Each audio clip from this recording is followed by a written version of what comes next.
I'm here in Santa Monica with my buddy Alfred, and Alfred is he's a Dalmatian.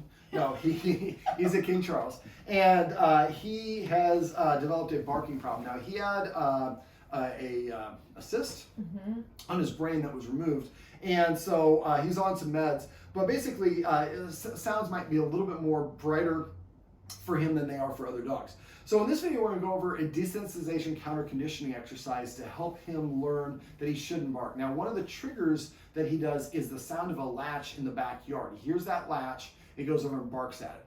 Now, what I'd like you to do is I'd like you to make a list of all of the triggers, all the sounds that trigger him, and go get a recording, and want a clean recording. So when the guardian was recording what the latch sound, I was trying to keep him occupied by holding treats to keep him from barking. We don't want to hear the latch sound and other sounds because we want it just to be the one stimulus that he's reactive to. All right, so what we're going to do is I'm going to, now when we do this, I like to lower the intensity. Now I lower the intensity of the stimulus by either decreasing the volume, slowing down the speed, or increasing the distance. In this case, we've recorded the audio on a phone, so the fidelity is not going to be the same thing as the real deal, but we can record it precisely, and we can practice in different areas.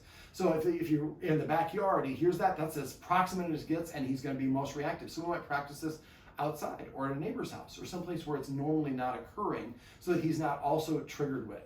Now, I want to make sure if he's grooming himself, we let him do his thing. And you might want to, if he's full of beans, pick a different time or exercise him a little bit ahead of time. Now, we've been doing a 3-hour behavior session, so he's done 2 hours of it. So he's going to be actually a little bit more today. So when I point the guardian, she's going to trigger that sound once, and I'm going to give him a treat afterwards. That makes the sound, the trigger sound, actually a precedent. So go ahead.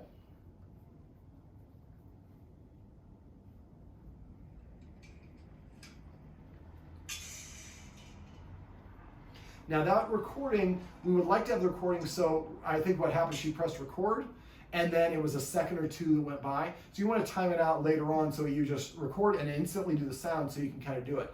Now you can also record it, the sound going once, twice, 3 times. Go ahead and let's turn the volume up slightly. And we're going to, and it's how long is the delay before it happens? About 2 seconds? Yeah, let's see. Yeah. Okay, so go ahead and trigger it. There you go. Now let's turn it up a little bit louder. Just as loud as it goes. Okay. Point it at him, the bottom part. Now these are very high value treats. I'm using chicken liver treats. So eventually you get to the point where before, if he hears that sound, he runs over there and barks, and he thinks he's making something go away or something's happening. So what we're doing is making the sound the same thing as like if I say sit, it means you're getting a treat, or a loading exercise that we did for the marker word of yes. So here's yes and gets a treat. So I hear yes and I think good things. I hear go ahead and do it again.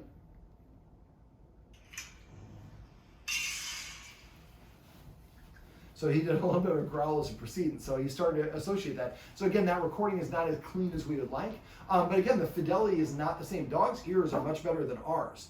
And so eventually you might want to go over there and have one of you out there. And then, and so since now that's going to be the real deal, we might have somebody here talk in earbuds and say, okay, now. And then they go ahead and trigger it.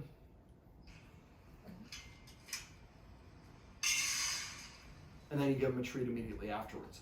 So you want to go slow. Now, if his ears perk up or he looks up or whatever, that's fine. We just don't want him to bark. If he barks and gets up and bolts, then we got greedy and we went too high with the stimulus or intensity of the stimulus. So I would probably practice here with somebody outside, since this recording didn't seem to be strong enough for him, and then eventually practice there, and then 3 feet, and this might be 2, 3, 5 practice sessions before we can get all the way right next to the fence. And you're triggering it, and then he gets that treat right away afterwards. After a while, when he hears that sound, if he looks, try to give him a treat so that he understands when I hear that, that means I'm gonna get a treat. Or if you hear the sound and he comes up to you, he's gonna say, hey man, it's time for me to get a treat, right Alfred? Yeah. So this is called counter conditioning, and this is, I'd like you to make a list of all the different sounds. I've had some clients where one dog walking by triggers it because they hear the specific sound of the jingle of their collar hitting their leash or whatever it is. They would just walked out, followed the person, pointed their phone at it, recording the person as they walked by, and they were able to practice it. Now you can also, right now we're playing on the fidelity of a phone. If you have a sound system or like an external speaker, you might plug it into there so you can get it louder and louder. So remember, the whole point is that he does not react to the stimulus. If he does, then that kind of invalidates the practice. When you're doing this, you want to keep this to pretty short, maybe 1-2 minute practice sessions, practicing different parts of your house and gradually work your way up until eventually you can be right next to that fence, hearing that clang, same thing. And then he doesn't respond. So do the same thing with dogs outside or any other sound that does cause him to react, and eventually the silence will be golden. Alfred, come here. You have to be lured. I do have the good treats right here. Come on, Alfred. Well, this is my buddy Alfred. Sit. And these are some tips and tricks you can use if you have a dog that likes to bark at sounds.